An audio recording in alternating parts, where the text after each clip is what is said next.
I like that. Maybe we should call ourselves the Bible fact checkers. Yes. That's really what we do. And we want you to do that too. That's what we're all about here. All right. Now, okay. So we're here to talk about money. That's everybody's favorite topic, isn't it? Because talking about money can be difficult.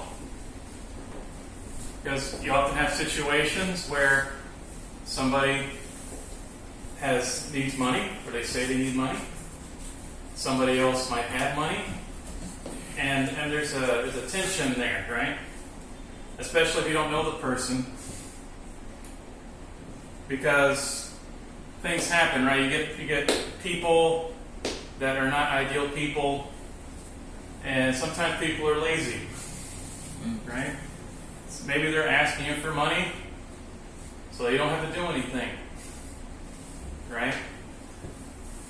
Maybe they're asking you for money so they don't have to work, right? There's people like that. Or maybe just not so bad. If somebody hasn't thought about all the possibilities, right? That's a little different. And on the other side, some people are greedy, right? They have their money, and no matter what you do, they don't want to give their money to anybody else under any circumstances, right? And so for people that want to help, you might ask, there's this conversation that goes on, well, how much do you need? Right? And say, well, how much you got? Right? These are difficult situations and result in a lot of stress. Right? Sometimes I think that money is the root of all stress because of deciding what to do with it. So if you're that kind of person, now I don't have all the answers of what you should and should not do with your money, but I can give you some guidelines that Jesus has given, and through his apostles, these teachings that they gave. That's what Gab was talking about earlier. Now, most of that is going to be tomorrow, right? What do we do with our money, especially among Christians? What do we do with our money? Now, there's this idea out there in the Christian world that you must give 10% of your income to the church. Right? It's very important to some people. Think you give 10% to your church? It's called tithing. Usually before taxes. So some people think there's this idea that some people think that's true. They think it's a very important thing that you need to do. And some people think that that's an old rule that doesn't apply anymore. And so what should we do when there's a conflict, when somebody has one teaching or idea and somebody has this teaching or this idea, and we want to be the same, right? So what do we do? Somebody might say, well, we should pray. Yes, you should do that. But that's more about what you're asking God to do. So the question is, what should we do? If you're going to buy a house or a piece of land, we would probably pray about that. Good idea. But then the question is, what are you going to do? Right? You need to do your research. You need to make sure that you can afford it. All these things you need to do. And so if you're a follower of Jesus, really what you need to do is you need to go back to what Jesus said. That's what it all comes down to. Or what he said through his apostles, right? Through his other prophets.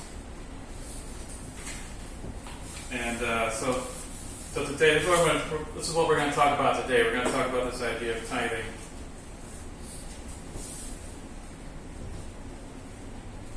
Now, a lot of people, we like this idea. We would like it if we prayed God, please tell me what the answer is, and it will just download into our brain what the answer is. And if you look into the Bible, it does seem like that happens sometimes.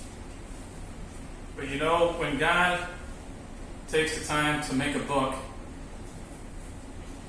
and it's His words, and we can depend on it, well, we know that always is always correct. Right? That's always correct. So let's use what we have. See what we can do. Now, here we go. So today we're going to talk about some introductory remarks. We're going to have our snack time. And then we're going to look at tithing in the Old Testament and the Old Law. What is a testament? It's an agreement, right? Testament, that's an old word we don't use anymore except for the Bible and like legal papers. There's an old agreement that started with Moses about halfway through Exodus, right? This old agreement. We're going to see what that said. And there's a little mention of it before that. In Genesis, we're going to see that too. And we're going to look at mentions of tithing in the New Testament, what we would call the New Testament. We're going to see that. Now tomorrow, we're going to look at the change in the situation. Is there a change in the situation where we would do that then and not now?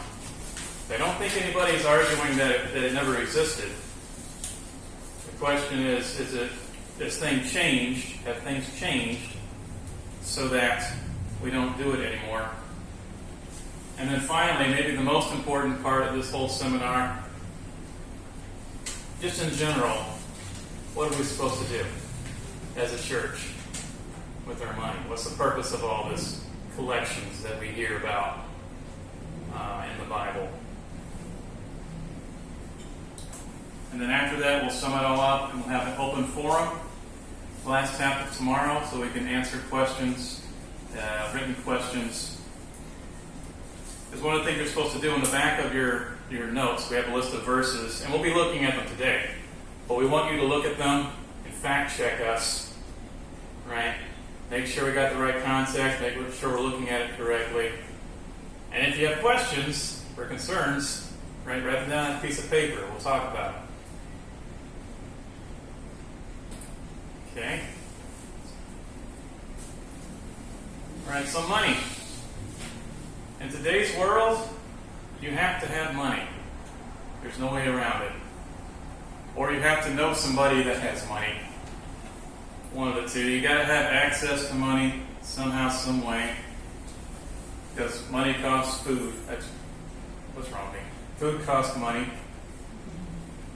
Right? Water costs money. Clothes cost money. You got to have money. And money is not a good thing or a bad thing. Money is a tool. You can take money and pay for a surgery to heal somebody. You can take money and buy a knife to attack somebody and take their money. Money is not good or bad. It's a tool. Jesus used money, right? See, he has some money. It can be used to help or hurt. But we do see warnings like this, like in Timothy, that says the love of money is a root of all the evil things. A very literal translation we have up here. Now, money itself is not a problem. Liking your money is not a problem. The problem is when money gives you a good feeling and you depend upon it, right? And so now your thinking is that I'm going to do whatever I need to do to get more money. That starts all kinds of evil, right? That's where it starts. Other roots of evil, that's one of them. All right, so in the past, money has corrupted religion in general, but we're going to talk about the Christian world tonight. The Pharisees in the time of Christ something that comes to mind is they had these oral rules that were not written down, but they say it came from Moses. Jesus spoke against a lot of them. One of the things they said is, if you were going to give money to your parents, and instead you decide, I'm going to give that money to the temple, well, that's better. Yeah, good job. You said, no. What about that thing about honor your father and mother? You forgot that one. So they got these things.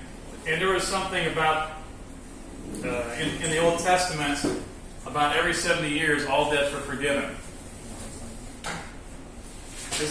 This particular thing isn't in the Bible. This is something that happened. All debts were forgiven about every 70 years. That's there. And so what happened when people needed to borrow money, when it got close to the 70 years, nobody would lend them money because it was going to be forgiven. And the Old Testament specifically said, no, you can't do that. You have to give them money. And so somewhere along the line, there became this Jewish teaching that, that 70 years, we're going to get rid of that. Because that's the only way people are going to be able to borrow money that they need.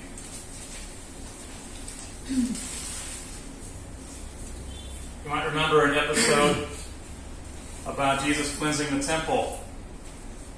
He made that whip, and it can be read one of two ways. It can be read that he drove them all out of the temple with the sheep and the cattle. Or you can read, I think this is the correct way to read it. You can read it, he drove out all the cattle and the sheep. Right? Why did he do that? Because every so often somebody would have to bring an animal to the temple to sacrifice it.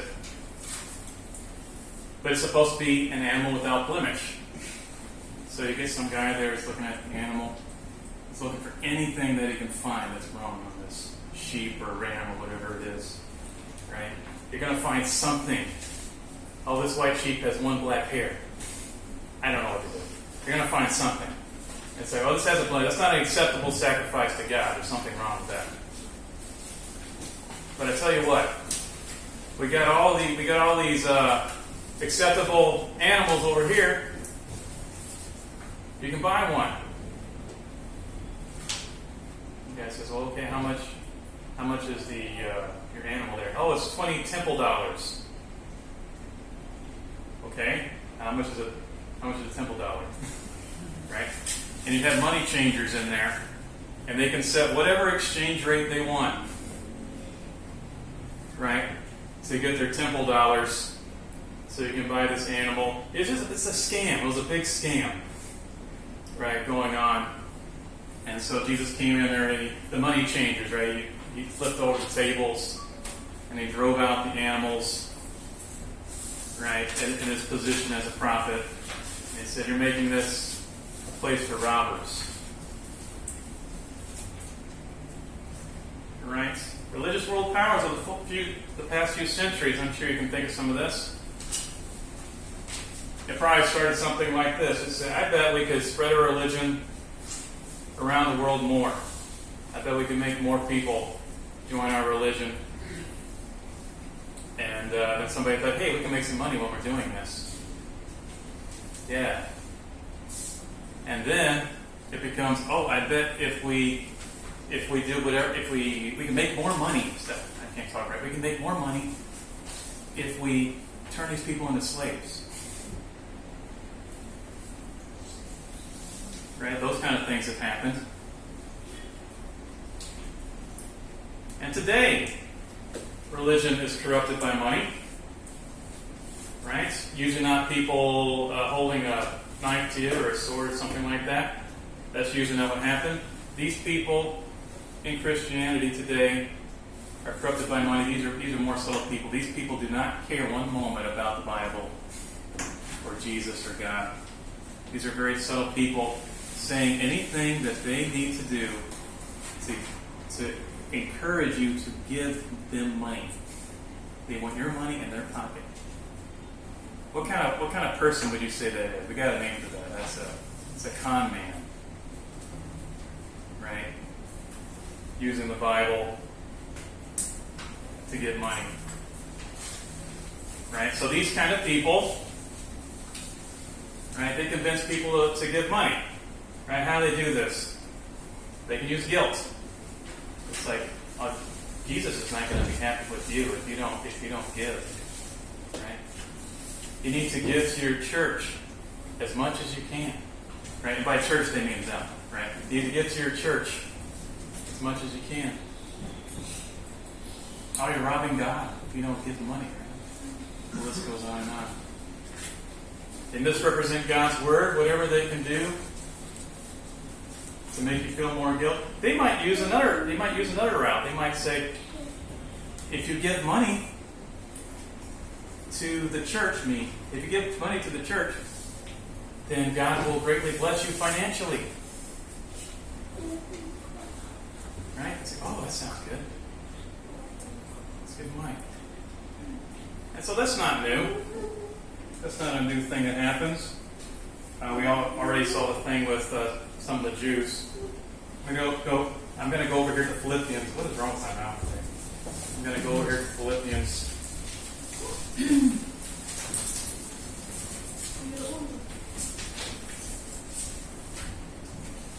Brethren, join in following my example, and note those who so walk, as you have us for a pattern. For many walk, of whom I have told you often, and now tell you even weeping, that they are the enemies of the cross of Christ.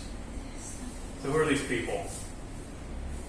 Their end, whose end is destruction, whose God is their belly, and whose glory is in their shame, who set their mind on earthly things. Right, so there's people that are saying they're Christians, but they're really enemies because they're focused on now. How do I have a successful life now in this earth, on this earth? And their God is their belly, right? Their food, their desires. Right? If they can't have that, what's the point? On a similar note, here's something it says to Timothy. I don't think this is in your handout, by the way.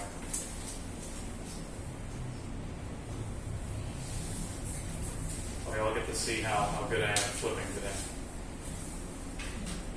Or not. Okay. If I think 2 Timothy. Here it is. Going back to verse 4. He is proud, knowing nothing, but is obsessed with disputes and arguments over words, from which come envy, strife, reveling, evil suspicions, useless wranglings of men of corrupt mind and destitute of the truth. Right, really bad people. These people suppose that godliness is a means of gain.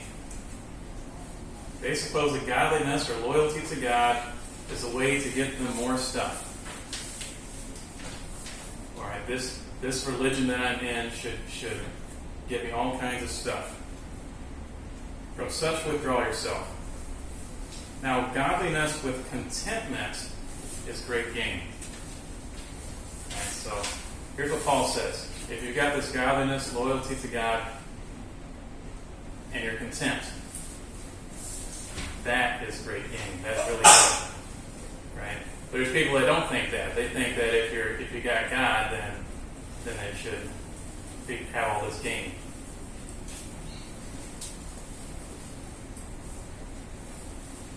And so you get these kind of people that are thinking about now, and they think just because they're on God's side, they're going to be very rich. That they just start doing whatever they want, teaching whatever they want. The truth's abandoned and God's will is abandoned. Right? Because that's their goal now. And some of these people even say they're Christian. They might even think that they're Christians. You know? All right. You probably know this verse. Very popular verse. Right? All Scripture is inspired of God and useful for many things. Right? Useful for correcting, right? Reproof, these kinds of things. And so this indicates to us that the words of God that are written down or what we can use to know what's right and know what's wrong, and to correct ourselves and other people. Right? The truth will set us free. Because either we know the truth, we know what we should do. It doesn't matter what anybody else says, because I know what God said. And that's very freeing. Okay.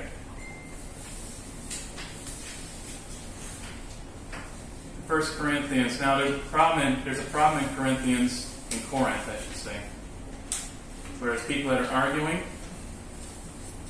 Because if you read the Bible, if you got the words of God, then there's some things that are left out that you would like to know. It doesn't tell us everything we'd like to know. And it seems like these people were trying to figure all that stuff out. Okay, all this interesting stuff. And they're forming factions. Right? They all consider themselves part of the same church, but they got these different little groups with their own ideas. And by the time you get to chapter 4, Paul says something like this. He says, I want you to learn this, what it means to not go beyond what's written. Right? If you don't go beyond what's written, then we won't have any of these problems. And people won't get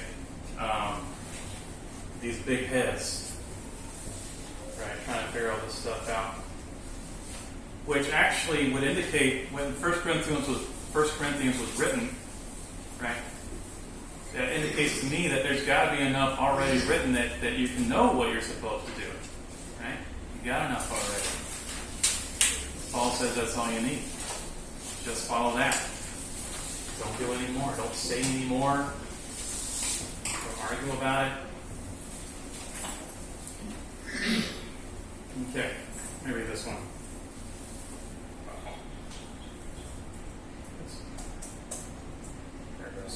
These slides are weird sometimes. I should have kept my thumb on that.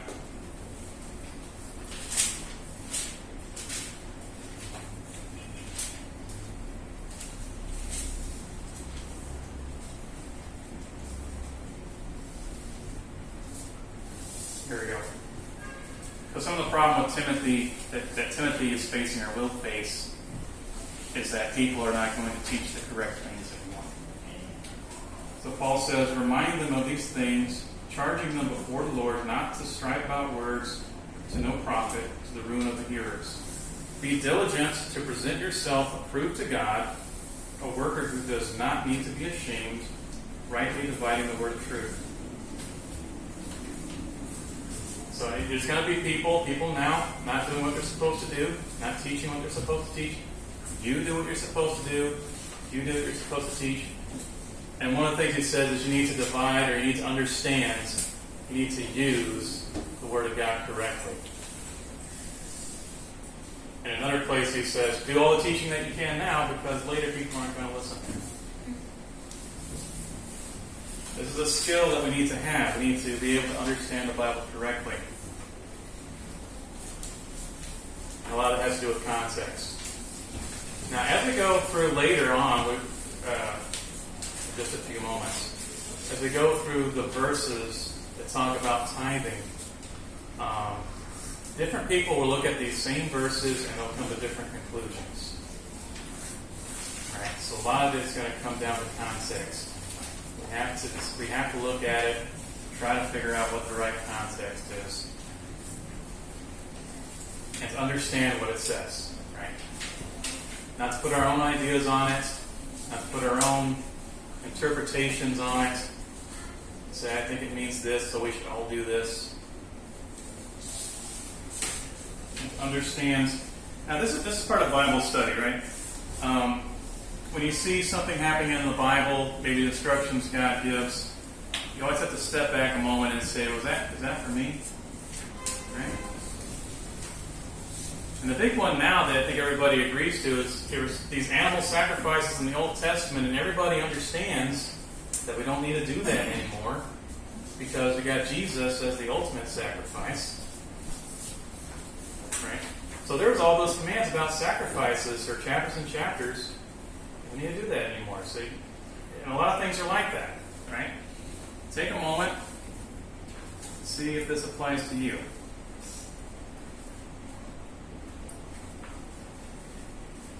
Because there's a lot of people that are not understanding the Bible correctly, either intentionally or unintentionally. And especially once, have you ever had somebody do this to you? You try to pass a message along, or you say something, and then somebody comes by and they said something that sounded kind of like what you said, but it sounds so bad now. Right? That happened to me one time. I can think of one time I was working at a grocery store, and I do the same thing for every person that comes through. Right? I'm trying to make jokes with the people about, things don't work right. Oh, that thing happened. I'm trying to make them feel it easy. Right? So I just do what I always do. And some lady went up to my manager one day and said, and told this manager all the things that I said. And she knows, she knew me, and she's like, this lady, she said that. So I said, well, I did say those things, but I didn't say it the way that she said it. Right? She made it sound so bad, the way that I said it. So when people misrepresent what you say, that's very annoying. Right? That can cause big problems. Thankfully, my manager, I had a good reputation at that store. They were very confused, like, what's going on? And so God is the same way, right? If people take what He says and they make it sound like something else, it's going to be very annoying to get. And so we got, in the Christian world, we got confusion. We got, there's a debate on the actual number, but there's a lot of different kind of Christians. And the common ground is there, right? Christ, the Bible, we're all Christians. But every Christian group is not the same. And a lot of it has to do with somewhere down the line, there was somebody that decided to change something. Or they saw something else happening in their church, and they said, I don't like that. I'm going to do something different, without actually consulting the Bible. And so these things go on for a while. And we got all these groups. And some people think it's a good thing. Right? Some people think, we're all just different branches on the Jesus tree. But I think that's something that Jesus said, but I think it's taken out of context, right? It's more about we need to be connected to Jesus. And if we did that, if we really actually did that, then we'd all be following His teaching. We'd all be doing the same thing. Now, and Jesus wanted everybody to be, all His followers to be the same, right? So maybe we should take that initiative. And it all comes back to the Bible, right? We all have to evaluate the Bible for ourselves, to see what it says, to make conscious decisions, think about it. That's the only way that things are going to come together again. Because there's people that Jesus says are going to call Him Lord. They're going to do miracles. And they're going to fully expect to be accepted by Jesus right on the last day. And He sets up this scenario in Matthew 7. And He says, who are you? Oh yeah, we're the people that we drove out demons in your name. Now, who are you? Right? So the people here, these are people that you would call religious people. They would call themselves Christians. They think that they got it right. But if you look at the problem that these people have, is that they did not do the will of the Father. Now apparently they did some of the will, but not all the will. It's kind of like if I ask my son, I'm trying to get him to do this now. I'm trying to ask him to, sweep the floor. After we're done eating, go sweep the floor. Right? And I said, Robert, did you sweep the floor? I said, yeah, I did. What about that over there? Because he did sweep the floor, but he didn't really do what I want. Right? And he knows what I want. He's just trying to do it quickly so it's done, right? So it all comes back to the will of the Father. John 12 says something like this, right? Jesus says, whoever believes in me does not believe in me. A very strange statement. He does not believe in me, but in the one who sent me. Right? If you believe in Jesus, you believe in the Father. And Jesus says, the wording here is that he's not going to judge people. Right? He's not the judge. The judge on that last day will be the words I have spoken, because those words are from the Father. Which ties very closely to doing the will of the Father. What's the will of the Father? Well, it's in the words of Jesus. Right? That all fits. And in 2 Corinthians 5:10, it makes a statement like this. It says, we're all going to be before the judgment seat of Christ to be judged.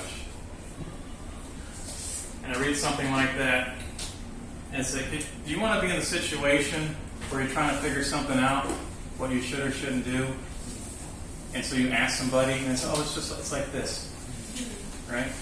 Don't worry about it, it's just like this, just do that, it's fine. But at the last day, now it's just you, the other guy's gone, and it's just you, and it's like, why did you do that? Because that guy said that you said?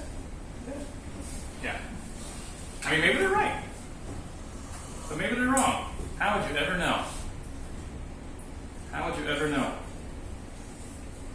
Right? And so these things I'm talking about, these are the reasons why you need to learn to study the Bible for yourself, because you need to know the words of Jesus, which are the words of the Father, which is the will of the Father, right? Because if you ask 10 different people from 10 different places, what should I do? You get different answers.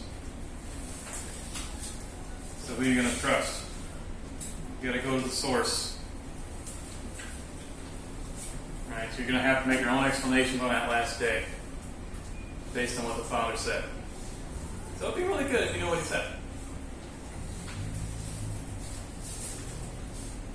All right. So with that all in mind, the next question we're going to ask in our money seminar here is, does God command Christians to tithe today their possessions and income to the church?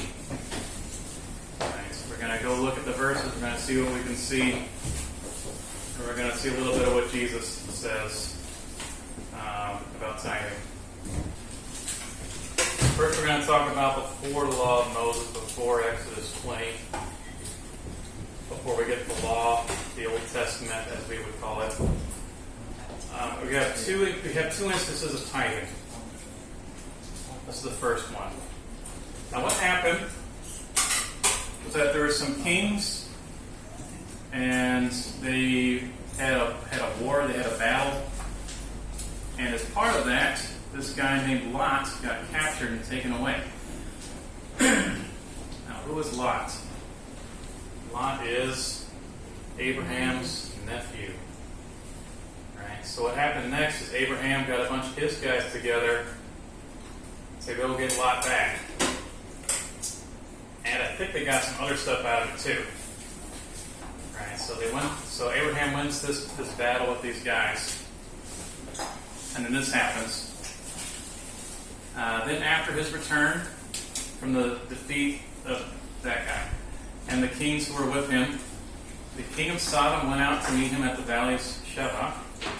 And Melchizedek, here we go. Melchizedek, king of Salem, brought out bread and wine. Now he was a priest of God Most High. He blessed him and said, blessed be Abram, I should have said Abraham comes later. Blessed be Abram of God Most High, possessor of heaven and earth, and blessed be God Most High, who has delivered your enemies into your hands. He, meaning Abraham, gave him 1/10 of all. There's the tithing. Right there. Okay, so who's this Melchizedek guy? We don't know a lot about him. We know he was the king of Salem, and that he was a priest of God, and that's about it.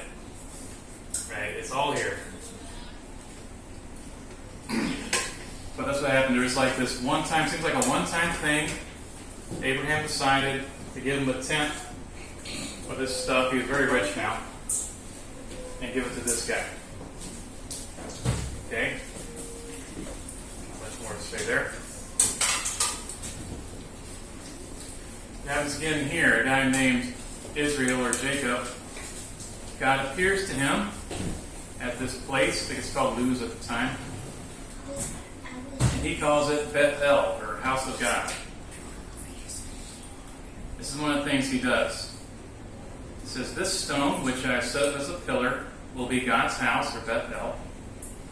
And of all that you give me, I will surely give a tenth to you. Okay, so we're going to commemorate this thing with this rock. Okay, and I'm going to give you a tenth of everything. Seems like an ongoing thing. And I never thought about this before. I've done this seminar before. But I thought, how do you give a tenth to God exactly? And I'm going to assume, I don't know, I'm going to assume they were talking about sacrificing things.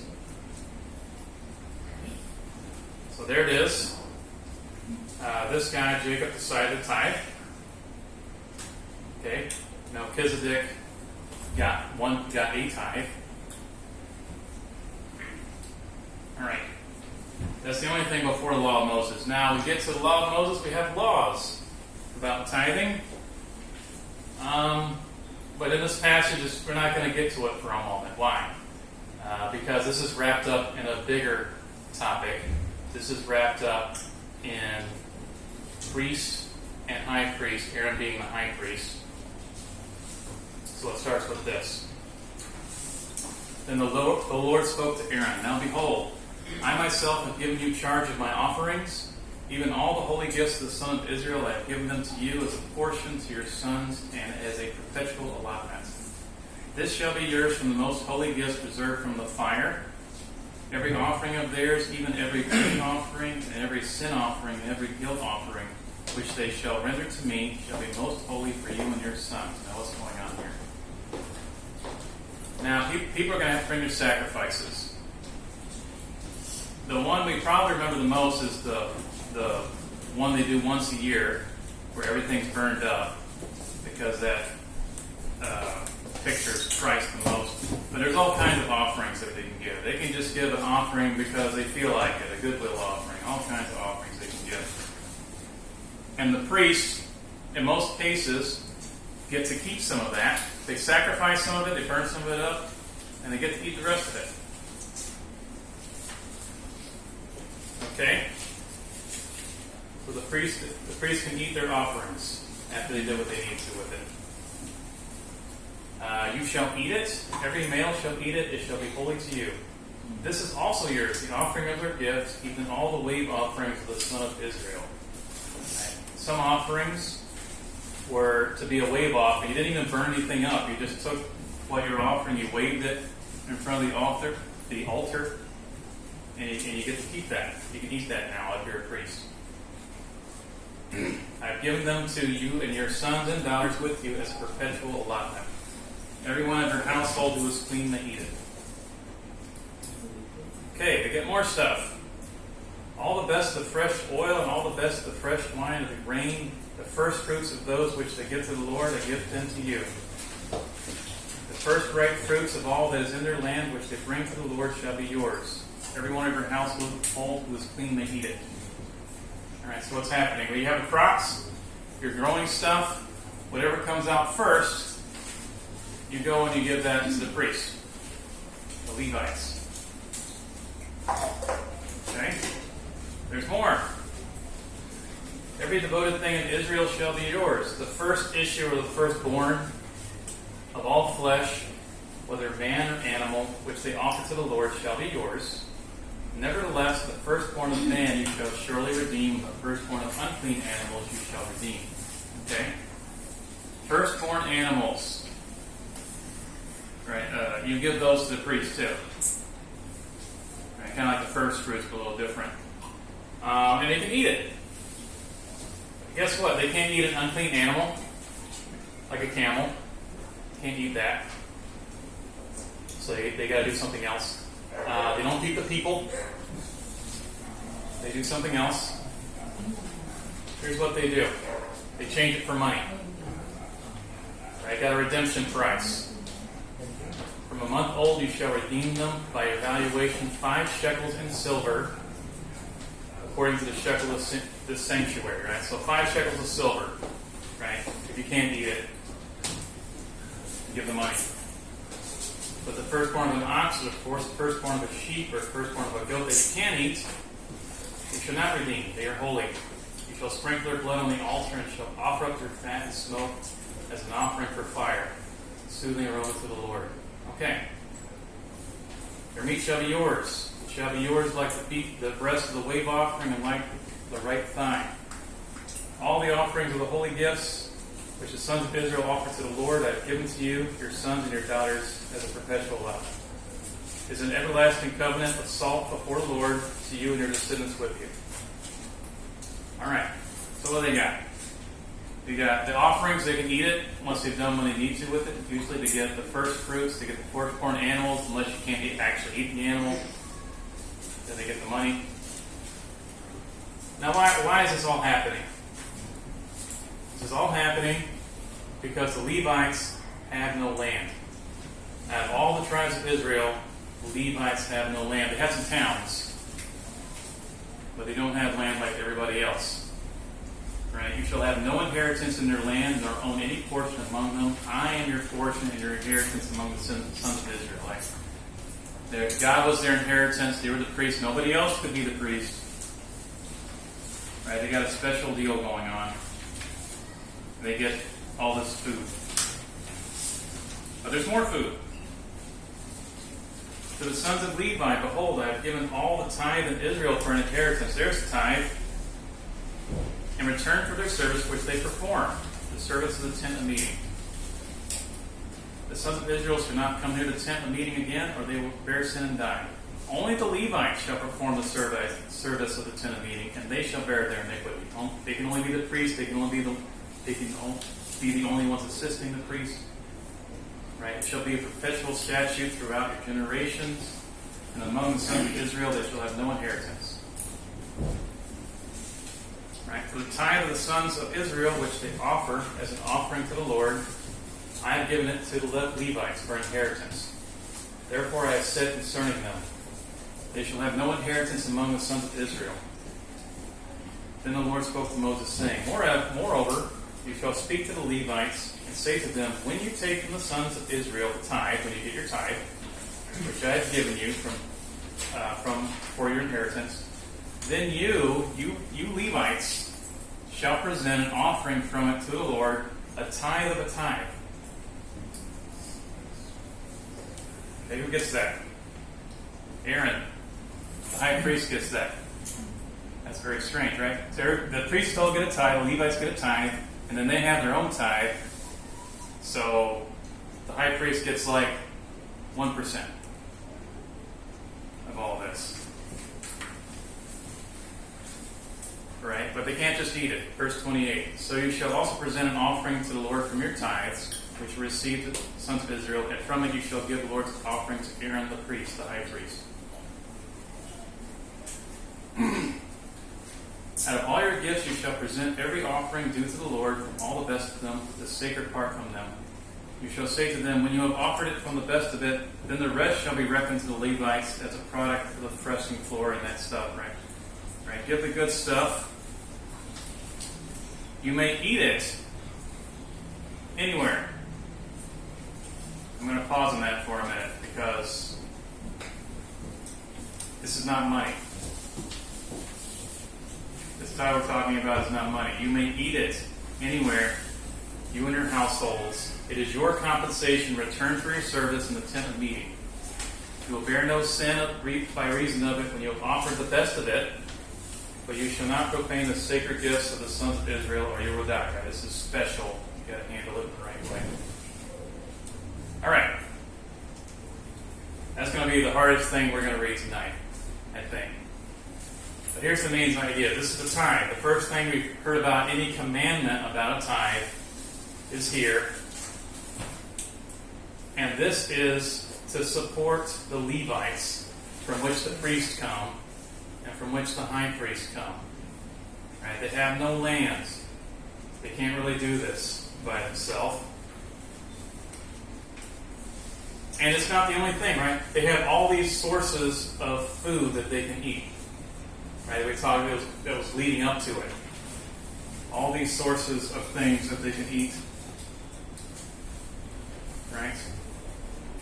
Now, the tribe of Levi was special. I mean, Israel was special. But Levi was especially special. Yeah. Because something had happened at Mount Sinai. Because Moses went up, he was on the mountain a long time, and everybody decided, oh, let's make a golden calf. Remember that story? And so Moses came down and he broke the tablets. And what you might not remember, we weren't going to learn these things as a kid. What you might not remember, what they don't tell you when you're a kid, is that Moses, at one time, he got up there and he said, everyone who's for the Lord, come to me, right? And only the Levites came. Right? They said, right, that was ridiculous. Let's go back to the Lord. And nobody else did, just the Levites. And he told the Levites to go through with swords and kill people, kill some of the other ones. And it seems, because of that whole thing that happened, that now the Levites are going to be the priest instead of the whole nation being priest. It seems like what happened. Right, so Levites are special, probably because of that whole episode. And in the Levites, there's this family of Aaron. So Aaron had some sons, and he had some sons, specific Levites. They're the only ones that can be the high priest. Or he can be the priest and the high priest. Right. So that's their payment. That's what they get. They don't get land. They get the Lord. They get these tithes that they can eat. They can eat the sacrifices. They can eat the first fruits. They can eat firstborn animals. Okay. So that was okay. Let's go to Deuteronomy now. Deuteronomy is where they're about to go in and take over the land of Canaan, or start the process. And this is Moses' farewell speech to them, because he can't go in because he messed up. So here's some more instructions. You shall surely tithe all the produce from what you sow, which comes out of the field every year. You shall eat in the presence of the Lord your God at the place where he chooses to establish his name. Now wait a minute. This is different. This is different. This is a tithe that you take from your field. Okay, that was before, but this is a tithe that you take from your fields and you eat it. You don't give it to somebody else. You just eat it. In a special place, which was eventually Jerusalem. Right? Every year you do this. Tithe to your grain, your new wine, your oil, and the firstborn of your herd and your flock, so that you may learn to fear the Lord your God always. Okay, so like this, it's kind of like a celebration. It's a festival, right? Once a year, you take a bunch of your food that you grew, and you take it to the special place, eventually Jerusalem, and you're going to eat it there. That's not what we think of as a tithe. The tithe just means tenth, right? It's very strange. Now, the next part, there's money involved. But we're not tithing money. Let's see what it says. If the distance is so great for going to this special place for you that you are not able to bring the tithe, since the place where the Lord your God chooses to set his name is too far away from you, when the Lord your God blesses you, then you shall exchange it for money, and bind the money in your hand, and go to the place which the Lord your God chooses. Okay?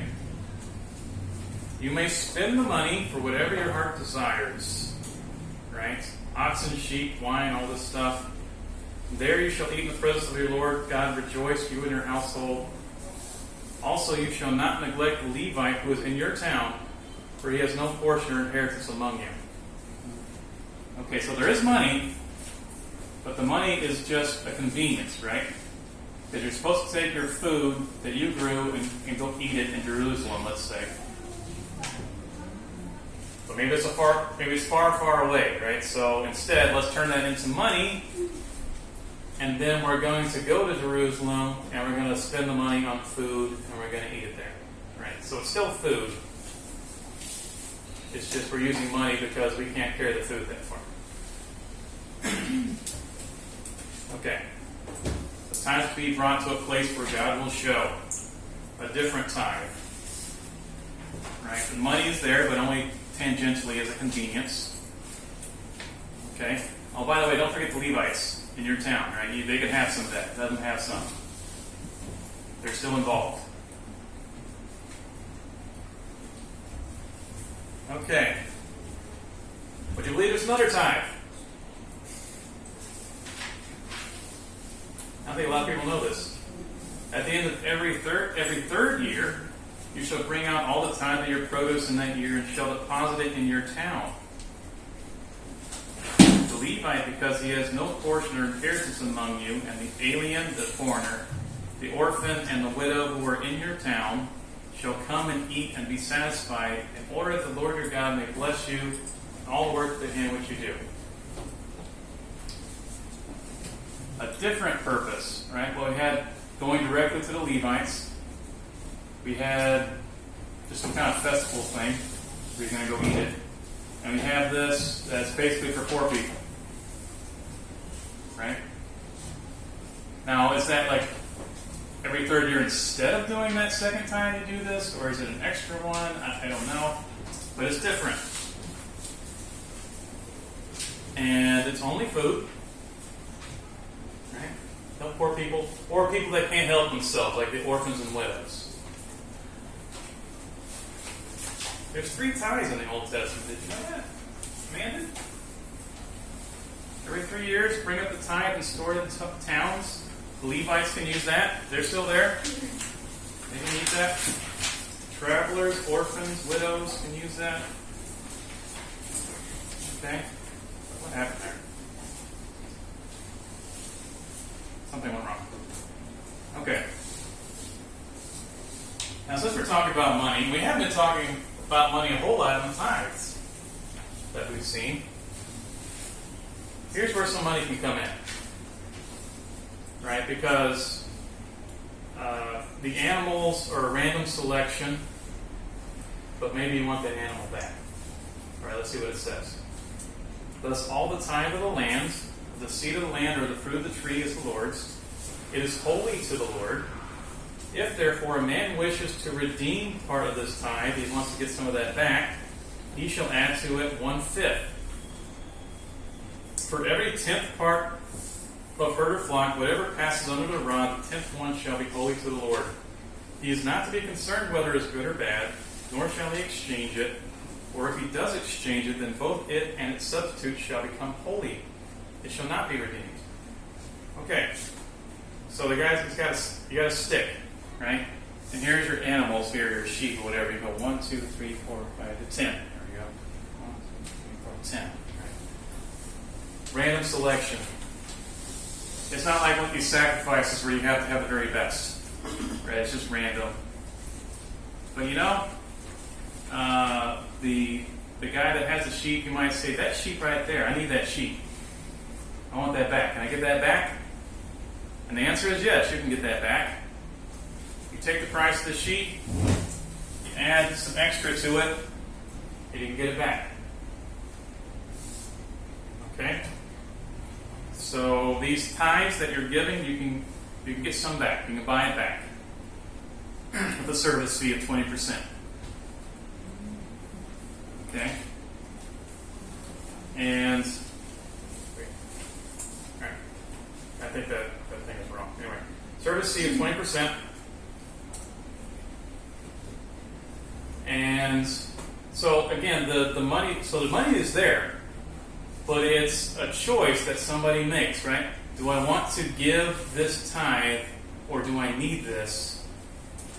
And so I can choose whether I'm going to give that or the money.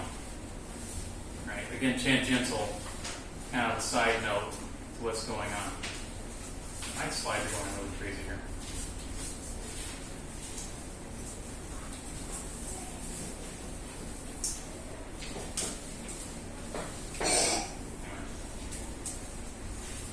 All right.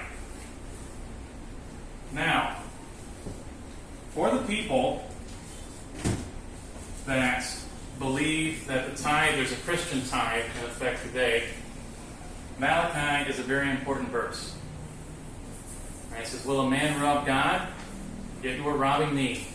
But you say, how have we robbed you? In tithes and offerings." Okay? So what's going on here? God has several complaints in Malachi. This is the last book of the Old Testament. He has several complaints in Malachi. One is that you're divorcing your wives. Doesn't like that. One is that they're not bringing good sacrifices. And one is this, that they're not bringing their tithes. So people are not being fair to God. They were not giving the full amount of their tithes. Which makes sense, right? Because tithing is in effect. We still got Levites. We still got these silos. We still got the thing where you go to Jerusalem and eat your food, right? This is probably talking about the tithes to the Levites. Right? It's still there. It makes sense they would talk about that. Right? So we have a situation here where you owe God money. Not money, I said that wrong. You owe God something. Right? You owe God 10% of what you have grown. And your food and your animals. And you didn't give it to Him. Right? You're in debt. And you have no intention of fixing the problem. That is stealing. Right? God accuses him of robbing. Accuses his people of robbing. In addition, God said He would bless them, make them successful, if they would repent and do what they're supposed to do. It's like, bring all of it. All right, there's more. Bring all of it and everything will be great.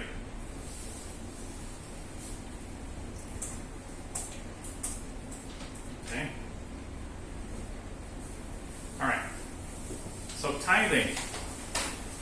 Tithing in the Old Testament, farm products, plants, apples, oil, livestock, wine, these kind of things. It was not in everything. So I guess if you make chairs, then, and that's all you do, then there's no tithe. Right?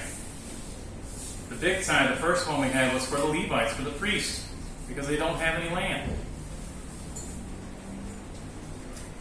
Right?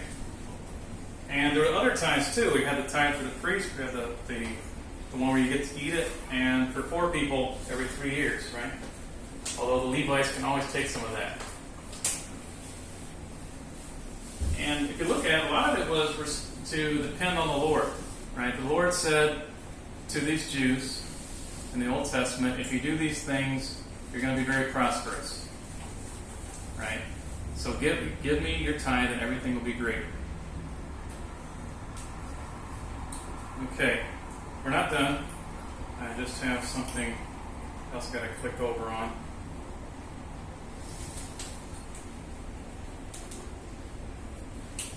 All right.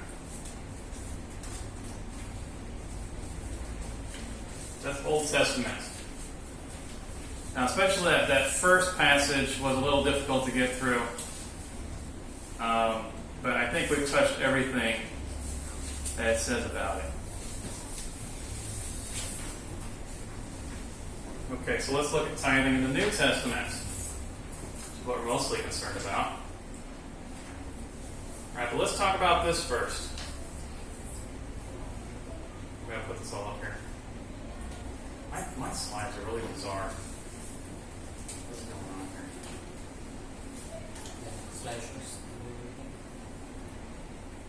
All right. Let's just start with this. Hebrews 9. Hebrews 9. Can somebody read that? Hebrews 9. What verse? Maybe an easier read thing than this thing I got here.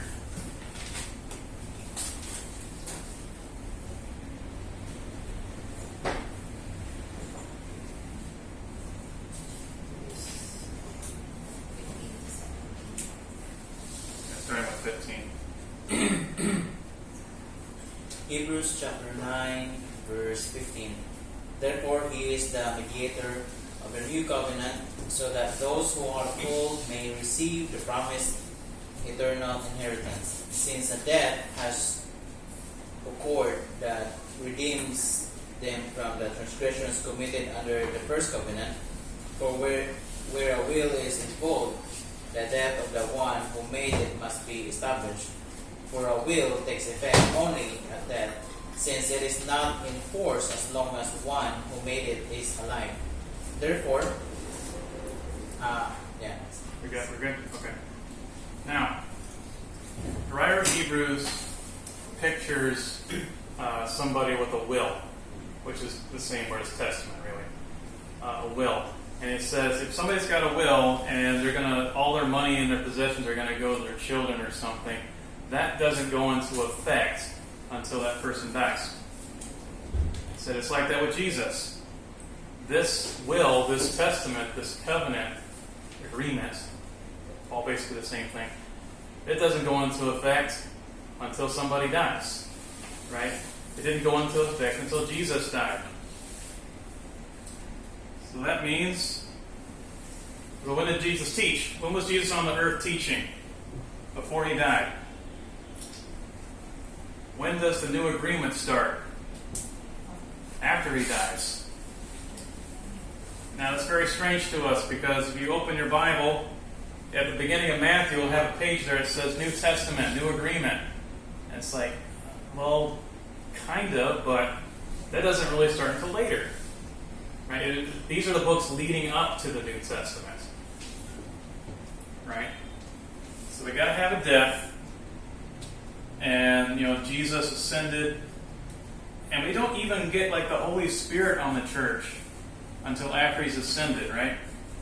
There is no church, there is no Holy Spirit in the church until Acts 2 on the day of Pentecost. Right? So we've got, I'm going to say, you might argue here, but it doesn't matter for our purposes. Let's say here, that looks like when the new agreement starts, when people begin to be added to the church. Let's call it the pre-Christian era.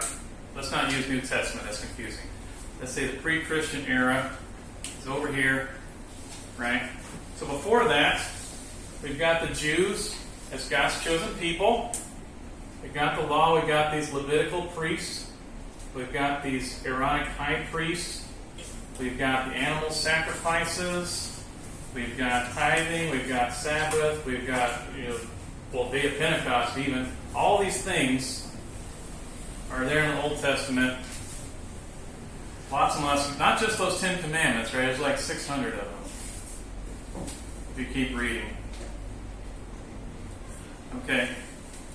So, the Old Testament said that those tithes were for the Levites, right? The ones that are like the religious tithe going to religious people, right? But those tithes were for the Levites, right? And in addition, the Old Testament never talks about tithing money. When Jesus is alive, when he's alive and teaching, the law is still there. We still have these Levite priests, right? We still have, there's tithing, obviously. There's all these things that are there. There's no Gentiles in God's people unless you become a Jew first, right? All that's there. Okay, now Jesus makes reference, he talks about tithing. It's going on, but kind of in passing, right? When he's criticizing the Jews, or the leaders of the Jews at least. Okay? Here's where you have lots of woes that in a row. This is one of them. It says, "Woe to you, scribes and Pharisees, hypocrites! For you tithe mint and dill and cumin, and have neglected the weightier provisions of the law, the judgment and the mercy and the faith. But these are the things you should have done without neglecting the others. So, okay, the New Testament has not happened yet. There's tithing. Now, is Jesus saying that you shouldn't be tithing these things? These are little things, like little leaves, seasonings, right? Does Jesus say that you shouldn't be tithing these? No, he actually says you should do some other stuff without neglecting the other stuff. He says you should be doing that. But you're in these tiny little things of the law, and you're missing the huge big picture, right? You're forgetting mercy. You're forgetting faith. You're forgetting, well, the judgment. A lot of translations say justice. This judgment, right? You're missing the really big things. He's pointing out the hypocrisy, right? It's like you're not really doing what you're supposed to do. You're just making up your own rules and trying to make yourself look good by doing all these tiny things, and then you do whatever you want. Right, that's the point that he's making. Right, so can we take that and say that tithing is a part of Jesus' teachings for the New Testament? That's kind of difficult. Right? Yeah, Luke 11 is the same thing. It's a teaching. It's not a teaching about tithing so much. It's a teaching about just do everything you're supposed to do. Right? Be merciful. Right? Have faith. All these things.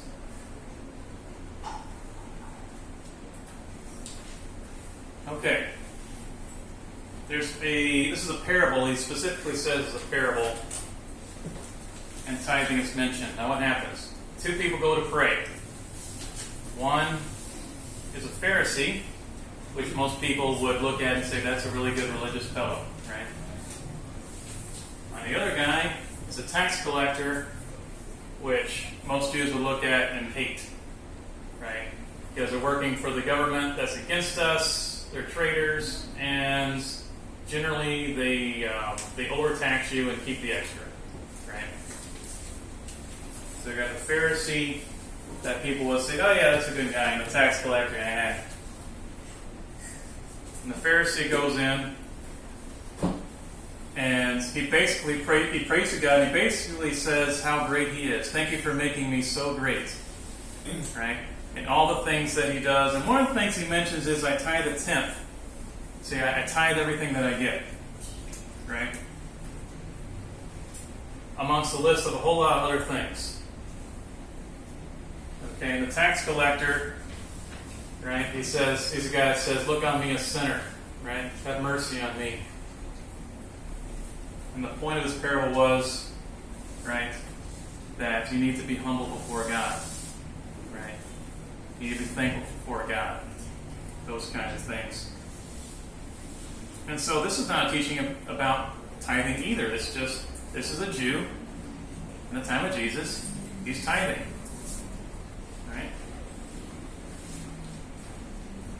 So we've got two people who would think, we got a person you think is good but not acceptable to God, and a person you think is bad but is acceptable to God. That's what he was doing. Alright. So let's look at this.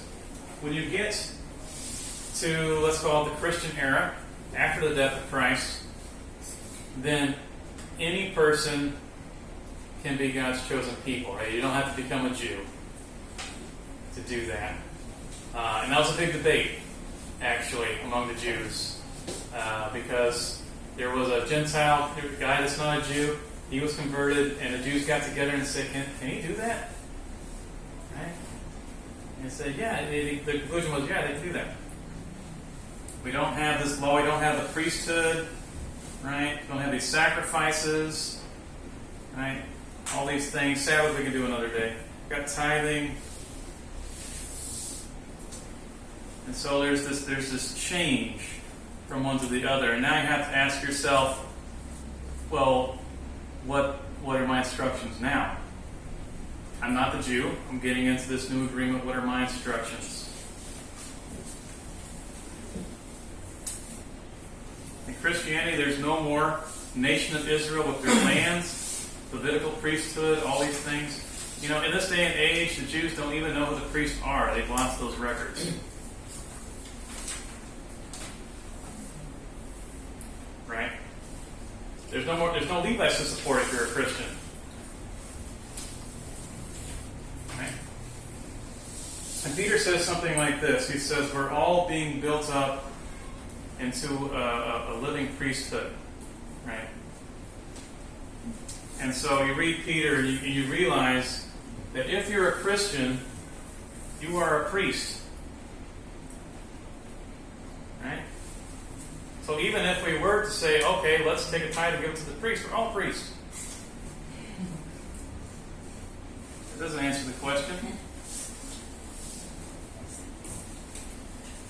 After Acts 2, there is nothing said about tithing ever, like in the letters of Paul, the rest of Acts, anywhere, except this one thing here in Hebrews, which is just recounting to us what happened to Abraham and this weird guy called Melchizedek, to whom also Abraham apportioned a tenth part of all the spoils, was first of all, by the translation of his name, King of Righteousness. That's what Melchizedek means. King of Righteousness. And then also King of Salem, which is King of Peace. Without father, without mother, without genealogy, having neither beginning of days nor end of life, but made like the Son of God, he remains at best perpetually. Okay? That's this very strange guy, Melchizedek. Now observe how great this man was, to whom Abraham the patriarch gave a tenth of the choicest spoils. Right? There's this guy named Melchizedek. He's a priest. Right? It's very strange because he doesn't have a genealogy. Most of the other people in the Old Testament do in Genesis. Now Abraham gave this guy a tithe, a one-time tithe. And those indeed of the sons of Levi who receive the priest office have commandment in the law to collect a tenth from the people, that is from their brothers, although these are descended from Abraham. Okay? Saying the Levite priest get a tenth from the other Jews. Okay? But the one whose genealogy is not traced from them collected a tenth from Abraham and blessed the one who had the promises. But without any dispute, the lesser is blessed by the greater. Okay, so it's saying this thing. The tithe goes this way, the blessing goes this way. Right? The greater one receives the tithe, the lower one gets the blessing. Okay. In this case, mortal men receive tithes, but in that case, one received them, of whom it is witness that he lives on. Okay. So if you look at that, now the whole point of this, they're looking at this thing back here. They're looking at this, and part of the difficulty is Jesus is the high priest. Okay?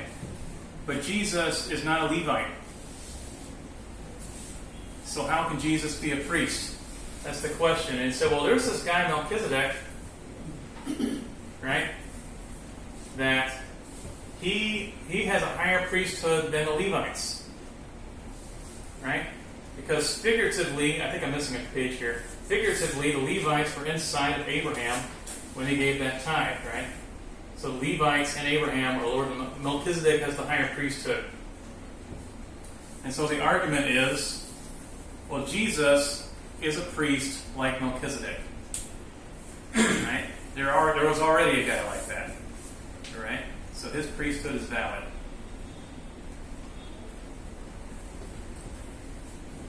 Okay. So again, the only mention of tithes tells us what happened before in order to establish that Jesus' status as high priest is good. Right? So it has nothing to do with any teaching about how we should tithe.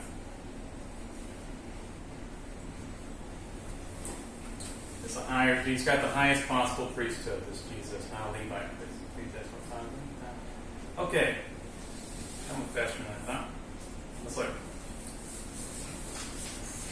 So that's the word tithe. That's the only thing that we see in the New Testament. We've seen it, all right?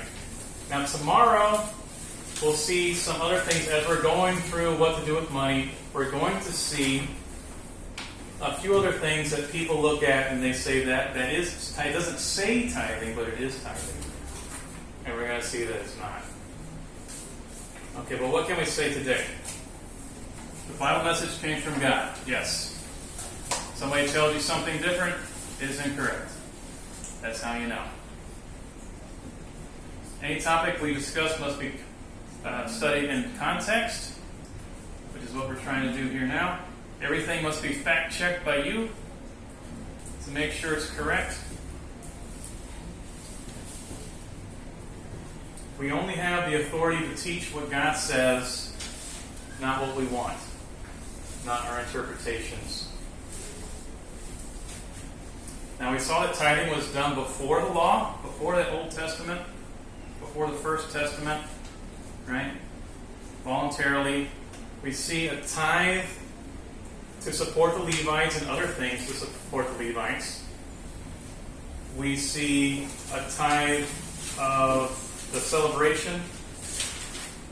We see a tithe every 3 years for poor people and orphans and widows. So depending on how you count, if you want to do tithing in Old Testament tithing, you're up to like 23.3% a year. Right? Tithing in the Old Testament never had anything to do with money except for the few exceptions that we found. One of the exceptions was somebody gave, well, that's something else. One of the exceptions is somebody wanted their tithe back. So they decide, I want that back, I'll give you money for it.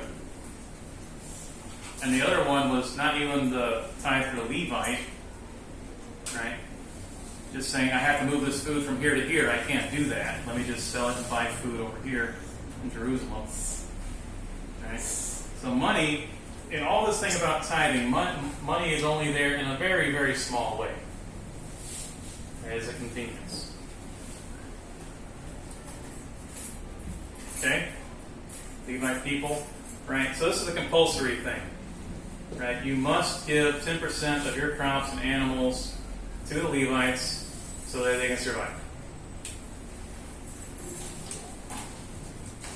That does not mean that you cannot ever help out any person ever.